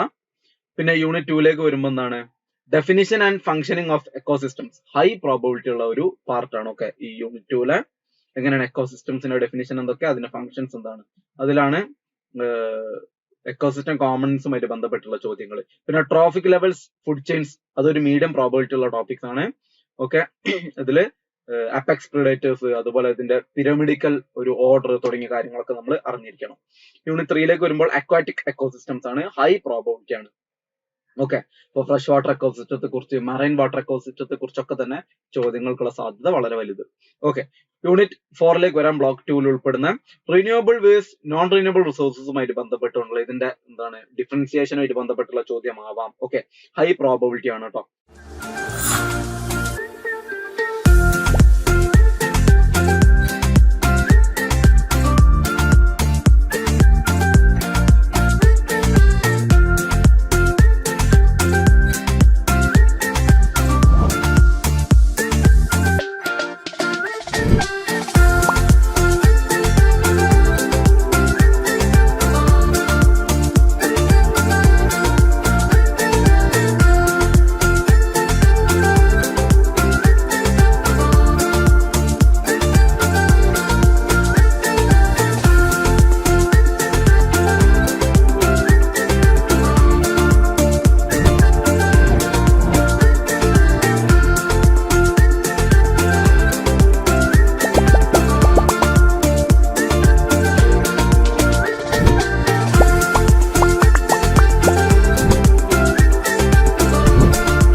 പിന്നുള്ളത് വാട്ടർ സൈക്കിൾ ആൻഡ് കൺസർവേഷൻ ആണ്, മീഡിയം പ്രോബബിലിറ്റി ഉള്ള ഒരു ഇതാണ് വാട്ടർ സൈക്കിള് അല്ലെങ്കിൽ വാട്ടർ കൺസർവേഷനുമായിട്ട് ബന്ധപ്പെടുത്തിക്കൊണ്ട്. പിന്നെ യൂണിറ്റ് 5ലേക്ക് വരുമ്പോൾ cases and consequence of deforestation, high probability ഉള്ള ഒരു ടോപ്പിക് ആണ്. ഓക്കെ, അതെങ്ങനെയാണ് എന്താണ് നമുക്കറിയാം ബയോഡൈവേഴ്സിറ്റി ലോസിന് അത് കാരണം വന്നിട്ടുണ്ട് അല്ലെ, കാരണങ്ങളും അതുപോലെ തന്നെ ആഫ്റ്റർ എഫക്ട്സും ഡീഫോറസ്റ്റേഷനുമായിട്ട് ബന്ധപ്പെട്ടുകൊണ്ട്. പിന്നെ കൺസർവേഷൻ സ്ട്രാറ്റജീസ്, നമ്മുടെ ബയോഡൈവേഴ്സിറ്റി കൺസർവേഷൻ സ്ട്രാറ്റജീസ് ആണ്, മീഡിയം പ്രോബബിലിറ്റി ഉള്ളതാണ്. അതിൽ എഫോറസ്റ്റേഷൻ വരുന്നുണ്ട്, ട്രൈബൽ റൈറ്റ്സ് ആക്ട്സ് വരുന്നുണ്ട് തുടങ്ങിയ കാര്യങ്ങളൊക്കെ തന്നെ ഡിസ്കസ് ചെയ്യുന്നു. യൂണിറ്റ് 6ലേക്ക് വരുമ്പോൾ ബയോഡൈവേഴ്സിറ്റി ഹോട്ട്സ്പോട്ട്സുമായിട്ട് ബന്ധപ്പെട്ടുള്ള ചോദ്യം ഹൈ പ്രോബബിലിറ്റി ആണ് കാണുന്നത്. ഇന്ത്യയിൽ നമുക്കറിയാം 4 ഹോട്ട്സ്പോട്ട്സ് ഉണ്ട്. അപ്പൊ അതൊക്കെ തന്നെ 4 ഏതാണ്, അതുമായി ബന്ധപ്പെട്ട അതിന്റെ സ്പെഷ്യൽ ഫീച്ചേഴ്സ് എന്താണൊക്കെ ഉള്ളത് എക്സ്ട്രാ അറിഞ്ഞിരിക്കുക. ഓക്കെ, പിന്നെ ലെവൽസ് ഓഫ് ബയോഡൈവേഴ്സിറ്റി ഉണ്ട്, ഒരു മീഡിയം പ്രോബബിലിറ്റി ഉള്ള ഒരു ടോപ്പിക് ആണ്. ജനറ്റിക്സ്, സ്പീഷീസ്, എക്കോസിസ്റ്റം ഡൈവേഴ്സിറ്റി, അതിന്റെ കോമണാലിറ്റി ഒക്കെ തന്നെ നമ്മൾ അറിഞ്ഞിരിക്കുക. പിന്നെ യൂണിറ്റ് 7 എനർജി റിസോഴ്സസ് ആണ്. അതിൽ റിന്യൂവബിൾ എനർജി സോഴ്സസ് കുറിച്ച് ഹൈ പ്രോബബിലിറ്റി ലെവലിലാണ് നമ്മൾ ക്വസ്റ്റ്യൻസ് എക്സ്പെക്ട് ചെയ്യുന്നത്. നമുക്കറിയാം solar power, wind power, hydro power, അതിൽ തന്നെ നമ്മൾ ഇന്റർനാഷണൽ ലെവലും ഇന്ത്യൻ ലെവലും നല്ല ഡീറ്റെയിൽ ആയിട്ട് അറിഞ്ഞിരിക്കുക. ഓക്കെ, ഇനി ബ്ലോക്ക് 3 യൂണിറ്റ് 8 ഉള്ള പ്രധാനപ്പെട്ട ടോപ്പിക് ഒന്നാണ് habitat loss and conservation strategies, high probability ഉള്ള ഒരു ടോപ്പിക് ആണ്. അതിൽ നമുക്ക് ഹ്യൂമൻ ആക്ടിവിറ്റീസ് എങ്ങനെയാണ് ഹാബിറ്ററ്റ് ഡിസ്ട്രക്ഷന് കാരണമാണ് എന്നുള്ളതൊക്കെയാണ് പറയുന്നത്. പിന്നെ യൂണിറ്റ് 9 വരുന്നു air and water pollution, high probability ഉള്ളതാണ്. നമുക്കറിയാം എന്താണ് അതിന്റെ കാരണങ്ങൾ എന്ത്, എഫക്ട്സ് എന്താണ്, അതുപോലെ അതിന്റെ സൊല്യൂഷൻസ് എന്താണ് തുടങ്ങിയ കാര്യങ്ങളൊക്കെ തന്നെ അറിഞ്ഞിരിക്കണം. നോയ്സ് ആൻഡ് സോയിൽ പൊല്യൂഷൻ ആണ് മറ്റൊരു ടോപ്പിക് എന്ന് പറയുന്നത്, ഒരു മീഡിയം പ്രോബബിലിറ്റി ഉള്ളതാണ്. നോയ്സ് പൊല്യൂഷൻ എങ്ങനെ പ്രശ്നമാകുന്നു, സോയിൽ പൊല്യൂഷൻ എങ്ങനെ പ്രശ്നമാകുന്നു എന്നുള്ളത്. അതിൽ തന്നെ നമുക്ക് ഭോപ്പാൽ ഗ്യാസ് ട്രാജഡിയെ കുറിച്ച് അറിഞ്ഞിരിക്കുന്നതൊക്കെ വളരെ ഇമ്പോർട്ടന്റ് ആണ്. ഇനി യൂണിറ്റ് 10 പ്രധാനപ്പെട്ട ടോപ്പിക് ആണ് വേസ്റ്റ് ഡിസ്പോസൽ ടെക്നിക്സ് ആണ്, മീഡിയം പ്രോബബിലിറ്റി. ഇപ്പൊ നമ്മൾ നേരത്തെ പറഞ്ഞു ഹോസ്പിറ്റൽ വേസ്റ്റ് നമ്മൾ എന്ത് ചെയ്യും, ഒരു എക്സാമ്പിൾ ആണ്. അപ്പൊ അത്തരത്തിലുള്ള ചോദ്യങ്ങൾക്കുള്ള സാധ്യത വലുതാണ്. ഇനി യൂണിറ്റ് 11ലേക്ക് വരുമ്പോൾ climate change and ozone depletion, നമുക്കറിയാം അല്ലെ, ക്ലൈമറ്റ് ചേഞ്ച് ഓസോൺ ഡിപ്ലീഷൻ വളരെ കോമൺ ആയി നടന്നുകൊണ്ടിരിക്കുന്ന കാര്യമാണ്. അതുകൊണ്ട് തന്നെ ഹൈ പ്രോബബിലിറ്റി ആണ് ഈ ടോപ്പിക്സുമായി ബന്ധപ്പെട്ടുകൊണ്ടുള്ള ചോദ്യങ്ങൾക്ക്. അടുത്ത ബ്ലോക്ക് 4ലേക്ക് വരാണ് കേട്ടോ. നമ്മൾ എൻവയോൺമെന്റൽ ലെജിസ്ലേഷൻ ആണ്, wild life protection act and Kyoto protocol unit 12 ബന്ധപ്പെട്ടതാണ്. ഹൈ പ്രോബബിലിറ്റി ആണ് നമ്മൾ കാണുന്നത്. നമുക്കറിയാം റീസെന്റ് ആയിട്ടുള്ള ക്വസ്റ്റ്യൻ പേപ്പേഴ്സിലൊക്കെ തന്നെ ഈ എൻവയോൺമെന്റൽ പ്രൊട്ടക്ഷൻ ആക്ടുകൾ അതുപോലെ ക്യോട്ടോ പ്രോട്ടോകോളുമായിട്ട് ബന്ധപ്പെട്ട് ചോദ്യങ്ങൾ കൂടിയതായിട്ടാണ് കാണുന്നത്. പിന്നെ ആർട്ടിക്കിൾ 48A ഇന്ത്യൻ കോൺസ്റ്റിറ്റ്യൂഷനുമായി ബന്ധപ്പെടുത്തിക്കൊണ്ട് മീഡിയം പ്രോബബിലിറ്റി ആണ് നമ്മൾ കണ്ടുകൊണ്ടിരിക്കുന്നത്. ഇനി യൂണിറ്റ് 13ലേക്ക് വരാം. ഹ്യൂമൻ ആക്ടിവിറ്റീസ് ആൻഡ് എൻവയോൺമെന്റൽ ഡീഗ്രഡേഷൻ. ഓക്കെ, എങ്ങനെയാണ് മനുഷ്യന്റെ പ്രവൃത്തി എൻവയോൺമെന്റിനെ നശിപ്പിക്കുന്നത് തുടങ്ങിയ കാര്യം ഒരു മീഡിയം പ്രോബബിലിറ്റി ലെവലിലാണ് നമ്മൾ കാണുന്നത്. പോപ്പുലേഷൻ ഗ്രോത്ത് അതെങ്ങനെ എൻവയോൺമെന്റിനെ ഇമ്പാക്ട് ചെയ്യുന്നു തുടങ്ങിയ കാര്യങ്ങളൊക്കെയാണ് പ്രധാനമായിട്ടും ക്വസ്റ്റ്യൻസിൽ ഉൾപ്പെടുന്നത്. അവസാന യൂണിറ്റ് ആയിട്ടുള്ള എൻവയോൺമെന്റൽ എത്തിക്സിലേക്ക് വരുമ്പോൾ അതിൽ പ്രധാനപ്പെട്ട ഒരു ടോപ്പിക്കാണ് ethical use of resources. Low probability ആണെങ്കിൽ തന്നെയും നമ്മൾ ഒട്ടും ഒഴിവാക്കി കൂടാത്ത ഒരു ടോപ്പിക്കാണ് എത്തിക്കൽ യൂസ് ഓഫ് റിസോഴ്സസ്. നമ്മുടെ റിസോഴ്സുകളെ നമ്മൾ എങ്ങനെയാണ് ഒരു എത്തിക്കൽ രീതിയിൽ എങ്ങനെ സസ്റ്റൈനബിൾ ആയിട്ട് നമുക്ക് ഉപയോഗിക്കാം എന്നുള്ളതൊക്കെ തന്നെ ഇവിടെ പറയുന്നു. അടുത്തത് ജസ്റ്റിഫിക്കേഷൻസ് ഫോർ പ്രെഡിക്ഷൻസ് എന്നുള്ളതാണ്. അതിൽ ഹൈ പ്രോബബിലിറ്റി ടോപ്പിക്സിലേക്ക് വരുമ്പോൾ നമ്മൾ നേരത്തെ പറഞ്ഞതുപോലെ തന്നെ സസ്റ്റൈനബിലിറ്റി ആൻഡ് ഡെവലപ്മെന്റ് ഉണ്ട്, biodiversity hotspots, air and water pollution, renewable energy. ഇനി മീഡിയം പ്രോബബിലിറ്റി ടോപ്പിക്സിൽ വരുമ്പോൾ ട്രോഫിക് ലെവൽസ്, വാട്ടർ കൺസർവേഷൻ, എൻവയോൺമെന്റൽ ലെജിസ്ലേഷൻ. ലോ പ്രോബബിലിറ്റി ടോപ്പിക്സിൽ എൻവയോൺമെന്റൽ എത്തിക്സ്. ഇത്രയും കാര്യങ്ങളാണ് വരുന്നത്. Study priority list. നമുക്ക് പ്രയോറിറ്റി ലിസ്റ്റ് കൊടുത്ത് മുന്നോട്ട് പോകുമ്പോൾ ഹൈ പ്രയോറിറ്റി ടോപ്പിക്സ് വരുന്നത് ബ്ലോക്ക് 1 യൂണിറ്റ് 1 ഹൈ പ്രയോറിറ്റി ഉണ്ട്. നമ്മൾ നേരത്തെ പറഞ്ഞ ടോപ്പിക്സ് ഒക്കെ തന്നെ. ബ്ലോക്ക് 2 യൂണിറ്റ് 5 ഇമ്പോർട്ടന്റ് ആണ്. Block 3 unit 9, block 2 unit 6, block 2 unit 7. വളരെ ഹൈ പ്രോബബിലിറ്റി ഉള്ള ഹൈ ഇമ്പോർട്ടൻസ് കൊടുക്കേണ്ട ബ്ലോക്കുകളും യൂണിറ്റുകളാണ് പറഞ്ഞത്. ഇനി മീഡിയം പ്രയോറിറ്റി കൊടുക്കേണ്ട ബ്ലോക്കുകളും യൂണിറ്റുകളും നോക്കാം. Block 1 unit 2, block 2 unit 4, block 3 unit 10, അതുപോലെ ബ്ലോക്ക് 4 യൂണിറ്റ് 12. ഇനി ലോ പ്രയോറിറ്റി ടോപ്പിക്സിലേക്ക് വരുമ്പോൾ ബ്ലോക്ക് 4 യൂണിറ്റ് 14 അതുപോലെ ബ്ലോക്ക് 4 തന്നെ യൂണിറ്റ് 13 ഇമ്പോർട്ടന്റ് ആണ്. ഇമ്പോർട്ടന്റ് അല്ല, ലോ പ്രോബബിലിറ്റി ആണെങ്കിലും കമ്പാരിറ്റീവ് ഇമ്പോർട്ടൻസ് കുറവാണെങ്കിലും നമ്മൾ ഒഴിച്ചുകൂടാൻ പാടില്ലാത്ത ടോപ്പിക്കുകളാണ്. ഓക്കെ, ഇനി റെക്കമെൻഡേഷൻസ് ഫോർ എക്സാം പ്രിപ്പറേഷൻസ് ആണ് പറയുന്നത്. ഹൈ പ്രോബബിലിറ്റി ടോപ്പിക്സിന് കൂടുതൽ ഇമ്പോർട്ടൻസ് കൊടുത്തുകൊണ്ട് കൂടുതൽ സമയം കൊടുത്തുകൊണ്ട് നമ്മൾ പഠിക്കുക. പ്രാക്ടീസ് ക്വസ്റ്റ്യൻസ്, അത് മുൻകാല ചോദ്യ പേപ്പറുകളെ മോക്ക് ക്വസ്റ്റ്യൻ പേപ്പേഴ്സ് ഉണ്ടെങ്കിൽ അതിനൊക്കെ ഉപയോഗപ്പെടുത്തിക്കൊണ്ട് എക്സാമിന് വേണ്ടി പ്രിപ്പയർ ചെയ്യുക. മീഡിയം പ്രോബബിലിറ്റി ടോപ്പിക്സിനെയും ലോ പ്രോബബിലിറ്റി ടോപ്പിക്സിനെയും ഒഴിവാക്കാതിരിക്കുക. പിന്നെ review definitions and key facts. Okay, എല്ലാത്തിനും ഡെഫിനിഷൻസ് അറിഞ്ഞിരിക്കുക. അതുപോലെ ഡേറ്റ്സ് ഒക്കെ പഠിക്കും കൃത്യമായിട്ടുള്ള. ഇപ്പോ എന്താണ് വൈൽഡ് ലൈഫ് പ്രൊട്ടക്ഷൻ ആക്ടിനെ കുറിച്ച് അതിന്റെ ഡേറ്റും സമയമല്ല ഡേറ്റ് ഇയർ ഒക്കെ തന്നെ അറിഞ്ഞിരിക്കുക. അതുപോലെ അതിന്റെ എന്താണ് ആക്ടിൽ പറയുന്നത് തുടങ്ങിയ കാര്യങ്ങൾ അറിഞ്ഞിരിക്കുക. ഓക്കെ, ഇത്തരം കാര്യങ്ങളാണ് അതിൽ പ്രധാനമായിട്ടും നമുക്ക് പറയാനുള്ളത്. So that's all about this video. അപ്പൊ നമ്മൾ എല്ലാ കാര്യങ്ങളും തന്നെ നമ്മുടെ എക്സ്പേർട്സിന്റെ സഹായത്തോടു കൂടി PPT ഉണ്ടാക്കി നിങ്ങൾക്ക് മനസ്സിലാവുന്ന രീതിയിൽ സിമ്പിൾ ആയിട്ട് ഇവിടെ ഡിസ്കസ് ചെയ്തിട്ടുണ്ട്. അപ്പൊ ഈ ഒരു വീഡിയോയെ മാക്സിമം പ്രയോജനപ്പെടുത്തി ഇതിൽ നമ്മൾ ഡിസ്കസ് ചെയ്ത കാര്യങ്ങൾ മാക്സിമം ഉപയോഗപ്പെടുത്തിക്കൊണ്ട് വേണം നിങ്ങൾ എക്സാമിന് വേണ്ടി പ്രിപ്പയർ ചെയ്യാൻ. ഓക്കെ, സോ നമ്മൾ കൺക്ലൂഡ് ചെയ്യാൻ പോവുകയാണ്. അപ്പൊ ഈ വീഡിയോ നിങ്ങൾക്ക് വളരെ എഫക്റ്റീവായ രീതിയിൽ ഉപയോഗപ്പെടുമെന്ന് തന്നെ ഞാൻ വിശ്വസിക്കുന്നു. അതുപോലെ തന്നെ വൈൻഡപ്പ് ചെയ്യുന്നതിന് മുൻപ് പറയാനുള്ളത് നമ്മുടെ ഒരു മോഡൽ ക്വസ്റ്റ്യൻ പേപ്പർ, അതായത് 2024 ഡിസംബർ ടേം ആൻഡ് എക്സാമിനേഷന് വരാൻ ഏറ്റവും കൂടുതൽ നമ്മൾ സാധ്യത കൽപ്പിക്കുന്ന ക്വസ്റ്റ്യൻസ് ഉൾപ്പെടുത്തിക്കൊണ്ടുള്ള ഒരു ചോദ്യ പേപ്പറും അതിന്റെ ആൻസർ കീസും നമ്മൾ ഡിസ്കസ് ചെയ്യും. അത് മറ്റൊരു വീഡിയോയിലാണ്. ഈ വീഡിയോക്ക് പുറകെ തന്നെ അത് വരും. സോ ആ ഒരു വീഡിയോക്ക് വേണ്ടിയിട്ടും കൂടെ നിങ്ങൾ വെയിറ്റ് ചെയ്യുക. നിങ്ങളുടെ എക്സാമിന് വളരെ എഫക്റ്റീവ് ആയിട്ട് വളരെ വലിയൊരു ഔട്ട്പുട്ട് നിങ്ങൾക്ക് നൽകാൻ വേണ്ടി ഈ 2 വീഡിയോസ് നിങ്ങളെ ഒരുപാട് ഹെൽപ്പ് ചെയ്യും. So all the best for your എൻവയോൺമെന്റൽ സ്റ്റഡീസ് എക്സാം. Thank you. നിങ്ങൾ ഇഗ്നുവിൽ ജോയിൻ ചെയ്ത ഒരാളാണോ? അല്ലെങ്കിൽ ഇഗ്നുവിൽ ജോയിൻ ചെയ്ത് ഡിഗ്രി PG ഒക്കെ തന്നെ നേടണമെന്ന് ആഗ്രഹിക്കുന്ന ഒരാളാണോ? ആണെങ്കിൽ നിങ്ങൾക്ക് വേണ്ടിയുള്ളതാണ് ലേൺവൈസ് പ്ലാറ്റ്ഫോം. കേരളത്തിലെ ഏറ്റവും മികച്ച ഇഗ്നോ സപ്പോർട്ട് പ്ലാറ്റ്ഫോം ആയിട്ടുള്ള ലേൺവൈസിന്റെ സഹായത്തോടു കൂടി രാജ്യത്തെ ഏറ്റവും മികച്ച ഏറ്റവും ക്രെഡിബിൾ ആയിട്ടുള്ള ഡിസ്റ്റൻസ് എഡ്യൂക്കേഷൻ യൂണിവേഴ്സിറ്റി ആയുള്ള ഇഗ്നുവിൽ നിന്ന് ഡിഗ്രി PG MBA ഒക്കെ നേടാം. 22ഓളം വരുന്ന പ്രോഗ്രാമുകളിൽ first year, second year, third year, fourth ഇയറിന് ആവശ്യമായുള്ള കംപ്ലീറ്റ് സപ്പോർട്ട് നിങ്ങൾക്ക് ലേൺവൈസിൽ അവൈലബിൾ ആണ്. കൃത്യമായ മെന്റർഷിപ്പോടുകൂടി കോംപ്രിഹെൻസീവ് ആയ ഒരു ഡിഗ്നിഫൈഡ് ലേണിംഗ് എക്സ്പീരിയൻസ് ഉറപ്പാക്കുന്ന ലേൺവൈസിന്റെ സവിശേഷതകൾ നിങ്ങൾക്കൂടെ കാണാൻ സാധിക്കും. ലേൺവൈസിൽ നിന്ന് മുമ്പ് പഠിച്ചിറങ്ങിയവരുടെയും ഇപ്പോൾ പഠിച്ചുകൊണ്ടിരിക്കുന്നവരുടെയും എക്സ്പീരിയൻസ് അറിയുന്നതിനും കണ്ട് മനസ്സിലാക്കുന്നതിനുമായിട്ട് എത്രയും പെട്ടെന്ന് ലേൺവൈസ് യൂട്യൂബ് ചാനലിലേക്ക് പോവുക. അവിടെ നിങ്ങൾക്ക് ഒരുപാട് വീഡിയോസ് കാണാൻ സാധിക്കുന്നതാണ്. ഇനി ഒട്ടും സമയം കളയണ്ട, എത്രയും പെട്ടെന്ന് താഴെ കാണുന്ന നമ്പറിൽ ലേൺവൈസിനെ പറ്റി കൂടുതൽ അറിയുന്നതിനായി വാട്സാപ്പ് വഴിയോ കോൾ വഴിയോ നിങ്ങൾക്ക് ബന്ധപ്പെടാവുന്നതാണ്.